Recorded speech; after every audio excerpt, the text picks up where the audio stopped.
Mesdames et messieurs, bonjour. Le chef de l'État, Patrice Talon, a procédé le 16 février dernier à la promulgation de la loi portant hygiène publique en République du Bénin. Certaines habitudes et pratiques communes aux Béninois, des pratiques connues bien évidemment pour leur caractère répréhensible, ont désormais été criminalisées par ce texte qui expose désormais les auteurs à des peines d'emprisonnement ferme.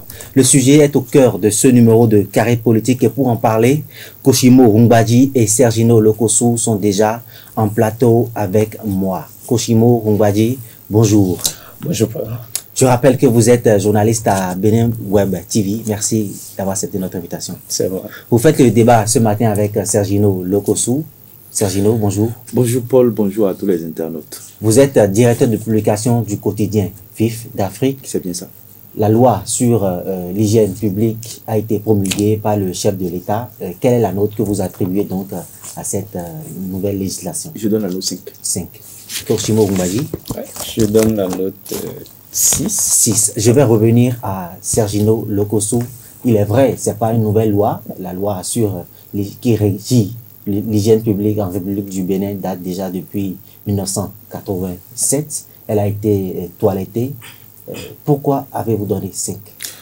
5 parce que, comme vous l'avez dit, que cette loi n'est pas une nouvelle loi. Je pense que ça devrait faire partie des premières lois qui devraient être votées par, votées ou promulguées, votées par le Parlement et promulguées par le chef de l'État, à mon avis, parce que cette loi est une loi à impact social, parce que ça prend en compte le bien-être des millions de Béninois que nous sommes, du nord au sud, de l'est à l'ouest. Je pense que c'est fondamental. L'hygiène publique en République du Bénin doit, à mon avis, être une priorité de tous les gouvernants que nous avons, parce que vous allez voir, au fur et à mesure que la population s'accroît, les besoins en eau, en assainissement et en hygiène publique également augmentent. Et il faut véritablement prendre soin de nous-mêmes, de notre environnement dans lequel nous vivons, parce que c'est une loi qui est venue pour nous aider à encadrer un peu ce que nous faisons et qui n'est pas forcément les mauvaises pratiques que nous adoptons en matière d'assainissement, en matière de gestion des déchets que nous utilisons au quotidien. À mon avis, cette loi, elle est la bienvenue. Je pense qu'elle est venue un peu tard. C'est pourquoi j'ai donné la note 5. Et je voudrais que, après cette promulgation, qu'il faut véritablement sensibiliser, communiquer. Parce que dès que la loi est promulguée, elle devient exécutoire. Et nul ne peut ignorer cette loi. Ça s'appliquera à tout le monde. Et donc, il faut inviter non seulement les gouvernants qui ont une grande responsabilité à jouer en matière de sensibilisation. Il faut que dans toutes les communes du Bénin, dans toutes les 77 communes du Bénin, et que les populations soient informées de cette loi, des articles de cette loi, des pratiques que nous devons corriger en matière, qui feront que nous allons tomber sous le coup de cette loi. Parce que quand on parle de pratiques, jusqu'à l'heure où je vous parle, il y a quelque part dans le Bénin ou dans les grandes villes du pays, et qu'on jette encore les eaux usées sur la voie publique à des moments donnés. Si vous ne savez pas faire, on risque de vous balayer avec ces eaux usées, que vous soyez à moto ou dans votre véhicule. Et donc, je pense que c'est des pratiques que la loi est en train d'interdire. Le fait pour nous de faire nos besoins sur la voie publique, parce qu'à des moments donnés, quand vous circulez, vous avez envie de faire vos besoins, uriner au moins, et donc vous regardez à gauche et à droite, il n'y a pas un dispositif en matière, jusqu'à l'heure où je parle dans les grandes villes, même s'il y en a, c'est pas encore beaucoup. Et donc, le tout ne suffit pas de promulguer la loi, mais c'est de faciliter aux citoyens le respect de cette loi. Le respect de cette loi, ça passe par la construction de ces infrastructures. Quand vous prenez, par exemple, je donne un exemple comme ça, à tout hasard, quand vous prenez la ville de Cotonou, par exemple, il y a des endroits où quand vous êtes à ces endroits et que vous avez besoin d'aller uriner, par exemple, vous ne verrez pas de dispositif, des toilettes publiques, je vais dire. Et donc, c'est le moment pour les maires et les autorités de construire ces toilettes publiques. Parce que la loi même... Avant même de revenir sur le volet divulgation, tout ce qui est relatif à la communication autour, visant à vulgariser le contenu de cette loi. Nous allons nous intéresser au contenu. Koshimo Rungwaji, vous avez parcouru un peu cette loi. Quel est le champ d'application donc de cette nouvelle législation qui va désormais s'imposer aux Béninois? Oui, déjà il faut le dire, comme Gino le rappelait tout à l'heure, c'est une loi qui existait.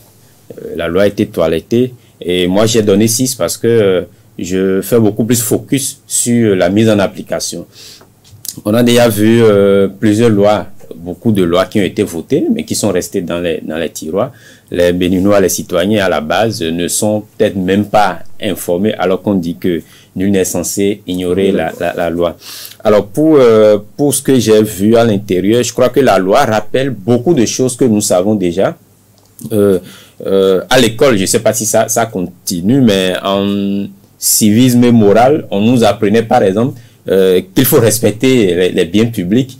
On nous disait de ne pas jeter des ordures n'importe comment, de ne pas uriner n'importe comment dans la rue. Donc lorsque vous prenez cette nouvelle loi, elle rappelle beaucoup de choses que nous connaissons déjà, mais bon, le Béninois est ce qu'il est, on sait bien, le Béninois est ce qu'il est, mais au-delà donc des comportements d'incivisme que nous connaissons au Béninois, il y a que les gouvernants doivent prendre des dispositions. Alors, vous savez, à Cotonou, il y a cet exemple que je donne souvent lorsqu'on parle d'insalubrité et tout. Il y a un grand tribunal au Bénin ici qui n'a pas de toilette publique. À Cotonou. À Cotonou. Et lorsque la première fois, moi, je suis allé, j'ai demandé, on m'a montré, franchement. Donc, vous imaginez, ça veut dire que lorsque vous allez dans un lieu public comme ça, est-ce que le tribunal n'en dispose pas du tout? Ou bien le tribunal en dispose et c'est dans un état totalement délabré? Justement, ce que moi j'ai vu, je ne peux pas me permettre d'appeler ça toilette publique en fait. C'est vrai que après à l'intérieur, il y a les responsables, les cadres qui ont leurs toilettes, qui sont tout le temps fermées, mais ce qui est destiné pour le public, franchement, et ça fait que lorsque vous êtes à l'intérieur là et que vous avez envie de faire vos besoins, vous êtes obligé de sortir.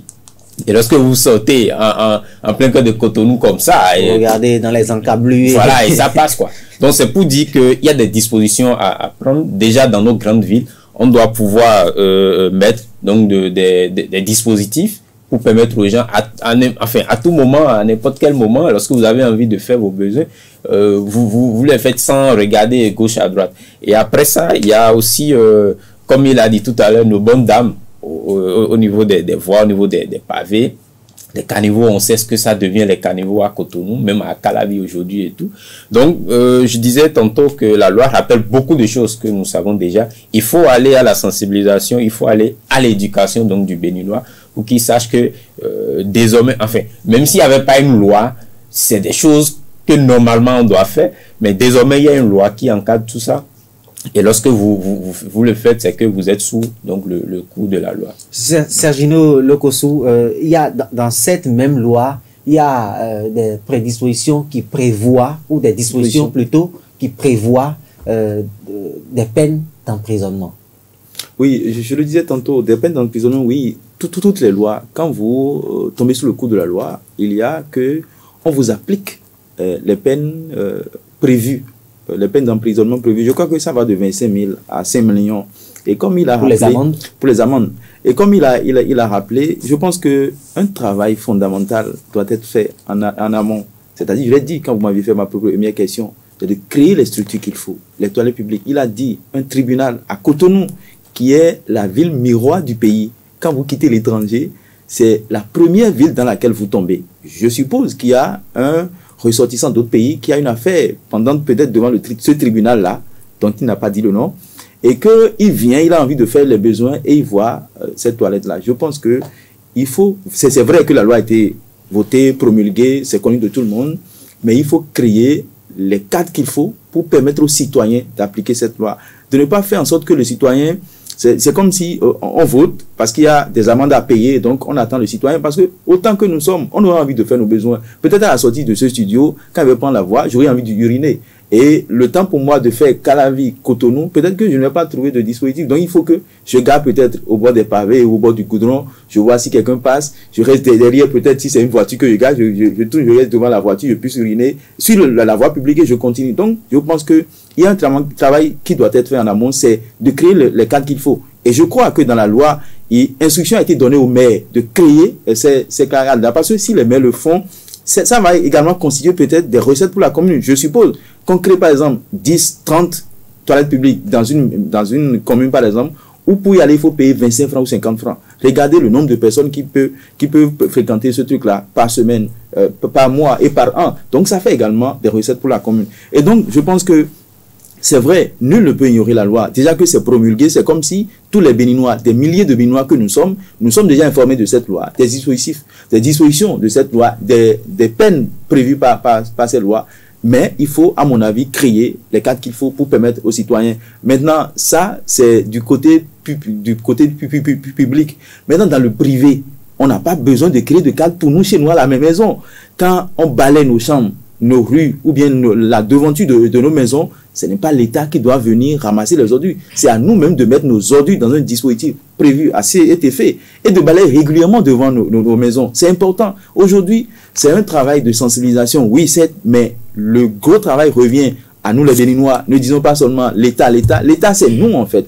L'État, c'est nous tous qui sommes encore sur le territoire du pays et qui devrions travailler à améliorer nos conditions de vie, parce que cette loi, je l'ai dit à l'entame, c'est venu pour nous aider à rendre propre notre cadre de vie. Et c'est important, l'homme doit vivre dans un environnement sain.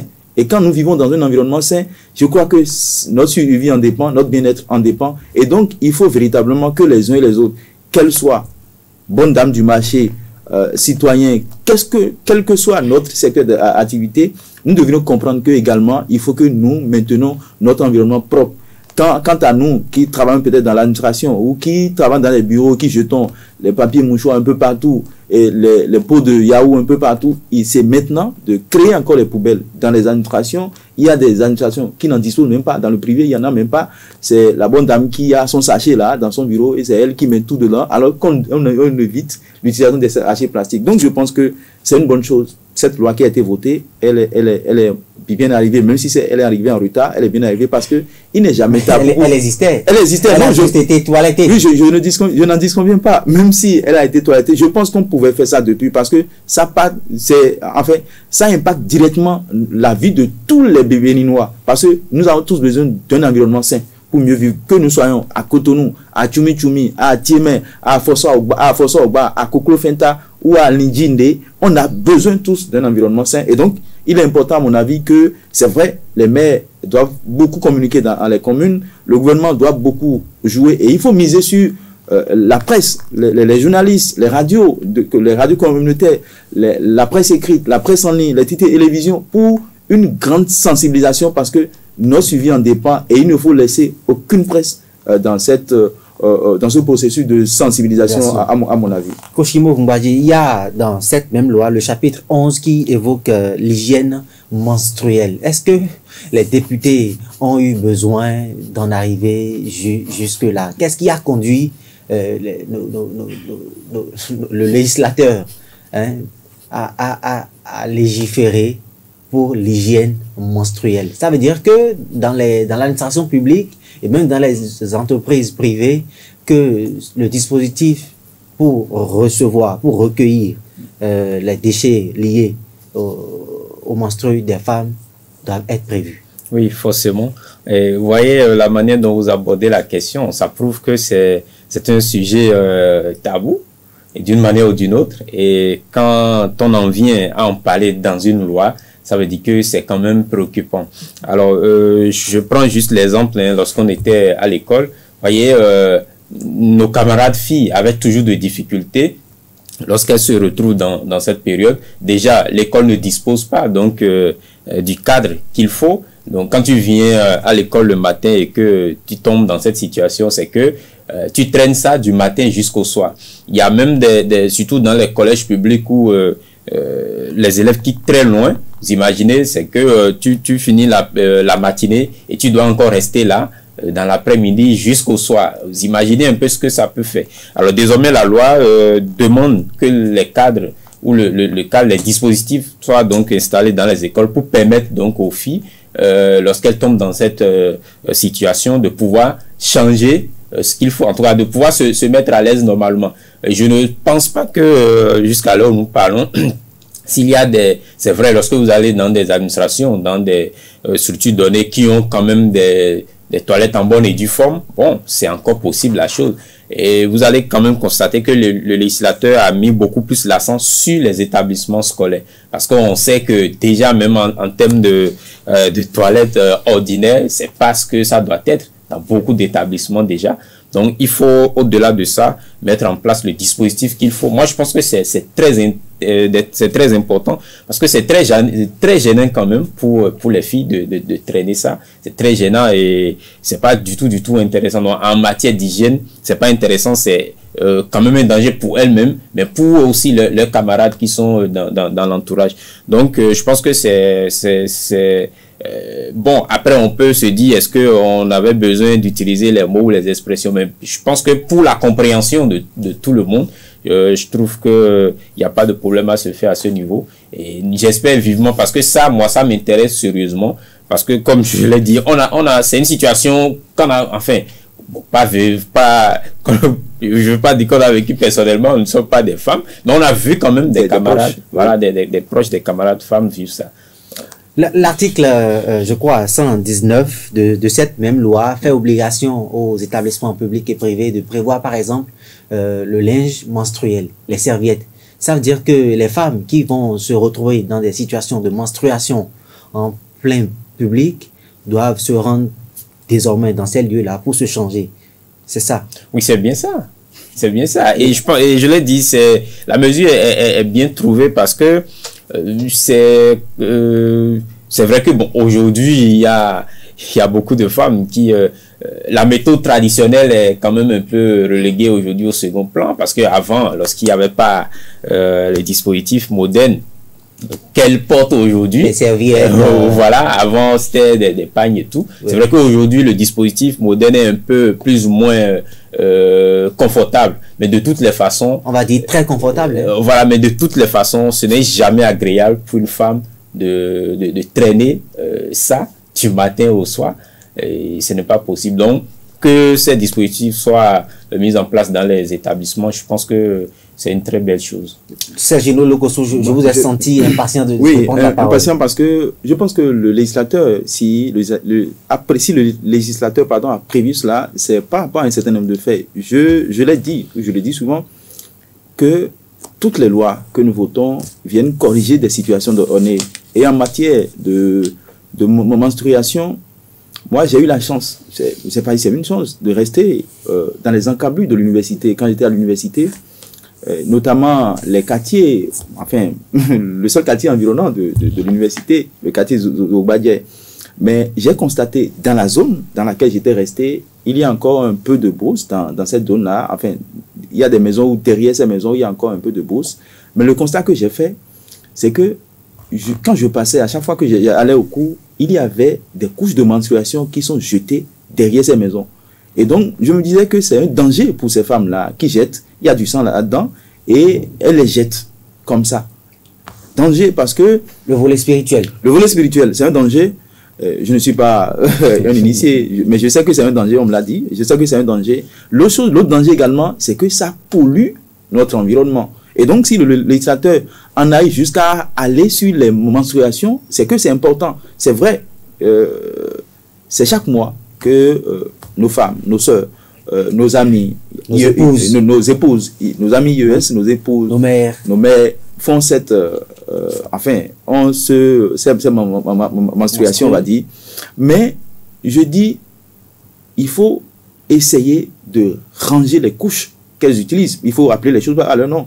Il faut essayer de ranger les couches, c'est-à-dire les mettre dans des endroits, dans des sacs, les enfouir dans les sacs et puis les jeter dans la poubelle. C'est important. La loi a même prévu l'incinération. Hein. Évidemment, tout simplement. C'est important. Et je pense que ça y va de notre environnement. Je l'ai dit, nous devons vivre dans un environnement sain. Et pour rendre un environnement sain, ça dépend du comportement de tout un chacun de nous. Et donc, nos femmes également ont besoin d'adopter de bons comportements quand il s'agit de la menstruation. C'est vrai, Cosimo le rappelait que la meilleure méthode semble un peu plus facile pour les femmes, c'est plus pratique pour les femmes, notamment celles qui sont dans l'administration, celles qui travaillent, on va dire en gros, elles peuvent aller dans les toilettes, se changer rapidement leur couche, elles peuvent changer ça. Ça dépend de comment le sang sort en fait. Donc, elles peuvent aller changer ça rapidement et revenir. Mais quand on change ça, il faut prendre le soin de les enfouir dans un sac bien fermé et puis peut-être jeter ça dans la poubelle, là où rentrer avec et le jeter dans la poubelle. Donc, je pense que c'est une très bonne chose. Il faut sensibiliser déjà les jeunes filles qui sont dans nos lycées et collèges sur les pratiques ou les comportements adoptés face à ces menstruations qui constituent un phénomène qui n'est pas naturel. Oui. Et donc, ça dénote de ce que la femme, elle est bien importante à mon avis. Et donc, pour notre environnement, pour notre suivi, nous avons besoin que tout un chacun de nous porte sa pierre à l'édifice, sa pierre, c'est-à-dire de rendre notre environnement sain, de rendre notre environnement propre. Et d'ailleurs, je l'ai dit, l'article 9 de la loi a responsabilisé les maires de suivre correctement, de créer dans les communes les dispositifs qu'il faut pour permettre à tout un chacun de nous de bien nous comporter. C'est vrai, les maires doivent créer, mais il revient, je le rappelle encore, à tout un chacun de nous d'adopter de bons comportements, de rendre propre chez nous d'abord, et après, les endroits publics où nous passons, de ne pas jeter les sachets plastiques un peu partout, les pots de yaourt que nous consommons dans les endroits publics que nous aimons fréquenter, la plage, les autres places publiques que nous aimons fréquenter et qui permettent à nous de nous distraire. Il faut rendre notre environnement propre et ça, il va de l'intérêt de nous tous. Sergino Lokossou, Koshimo Rumbadji, c'est vrai, il y a d'autres volets contenus dans le champ d'application de cette loi que nous n'avons pas abordé. Je veux parler par exemple de la pollution sonore, de la gestion des cadavres, la gestion des cimetières dans nos communes. Nous allons aborder un dernier point donc, avant de sortir de cette émission. Les dispositions transitoires. Il y a une période qui a été donnée à ces centres-là, à ces entreprises, pour se mettre au pas vis-à-vis de cette loi. Est-ce que 12 mois, c'est suffisant? Je pense parce que avant la loi, il y a déjà un travail qui se fait, surtout en matière donc de gestion de morgue, et je crois qu'il y a beaucoup qui ont été fermés, qui ne respectaient pas déjà les normes en la matière, et je pense que le ministère de la Santé a mis véritablement l'accent sur donc ce volet-là. C'est un peu comme les cabinets de soins illégaux qui sont créés n'importe comment. On sait qu'il y a beaucoup de morgues qui sont créés du jour au lendemain dans le pays, qui ne respectent pas les normes en la matière. Qui respectent pas du tout les normes. Il y en a qui respectent peut-être les règles qui existent légalement, mais qui, en matière de propriété, en matière d'hygiène, ne font pas ce qu'il faut. Je crois qu'il y a beaucoup qui ont été déjà fermés. Donc, je pense que ce travail était déjà là. Il y a déjà cette pression que le ministère mettait déjà sur les promoteurs et tout. Donc aujourd'hui, c'est vrai qu'il y a toujours des indélicats, des gens qui ne veulent pas comprendre ce qu'on leur dit, mais je crois que dans le lot, ils doivent pas être beaucoup. Donc 12 mois pour se mettre véritablement au pas. 3 mois pour certains même. Voilà, 3 mois pour certains. Je pense que l'article 183 dit par exemple les établissements déjà existants destinés à la production, à la manipulation ou au stockage des denrées alimentaires disposent par exemple d'un délai de 3 mois. Oui, je pense que les gens doivent se mettre au pas. Les gens doivent se mettre au pas et la loi, c'est la loi, quoi. Et le législateur a été... C'est vrai qu'après, on va voir le suivi, ce qui va suivre après, comment est-ce que ça va être appliqué, comment est-ce qu'on va suivre la mise en application. Mais ce qui est sûr, déjà, il faut que les gens soient informés déjà aussi. Et là-dessus, Sergino Lokossou, voilà. Koshimo Rumbadji, nous sommes le 5e pouvoir. Évidemment. Et je pense qu'il est aussi de notre responsabilité de participer, de contribuer activement à la vulgarisation donc des dispositions de cette loi. Nous allons compter sur nos autres confrères pour agir dans le même sens. Vous l'avez compris, amis internautes, nous sommes à la fin de cette émission. J'étais avec Koshimo Rumbadji, journaliste à Benin TV, et Sergino Lokossou, directeur de publication du quotidien Vif d'Afrique. Merci de nous avoir suivis et à tout de suite pour un autre numéro de Carré Politique.